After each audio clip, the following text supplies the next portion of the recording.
Segasonicfan back here with the Model 1 Sega CD repair that just doesn't want to end. Oh, my indentured servitude continues because this switch, even when it was bent a little bit, didn't matter because the contacts were touching. There was just enough resistance because of junk or whatever in the switch here that it was measuring about 100 ohms, 150 ohms. That's what was confusing the logic chip because it was like, is it closed or is it open? And so the motor gear would kind of freak out and overdrive itself, which is going to damage the teeth over time. It's a bad problem. You really got to take care of it, and it is not fun. By the way, this comes out. You have to squeeze the bottom two pieces together. If you can, let me zoom in here. If you can see that these two ends, it clips in all the way down the shaft, down that tube, and then you have to squeeze those two together and gently pull this out. That's going to be needed if you want to remove the laser, and then depressing those these two plastic tabs, squeezing those outwards gently so that this tube, the glass, gosh, my brain's not working, the metal guide can get pulled out as well.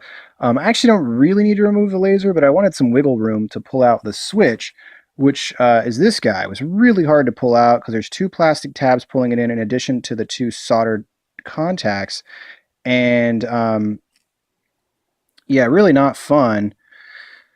And getting the plastic cover off was also quite difficult. I ended up using desolder braid because I couldn't get it out otherwise. And then I had to angle it just right because I didn't want to disassemble this entire thing and pull out I might even have to pull out who knows what I'd have to do if I didn't do it this way. It looks pretty ugly. But yeah, I got the cover off. I cleaned it with some alcohol with a cotton swab, and then I took a closer inspection of it. It looks pretty gross, so I did scrape just a tiny bit with a very sharp X-Acto knife on the two contacts. And yeah, I'm going to put it all back in. That should solve that problem. The other problem is with the belt. In my other part of the video, I talked about some ideas for making this belt work.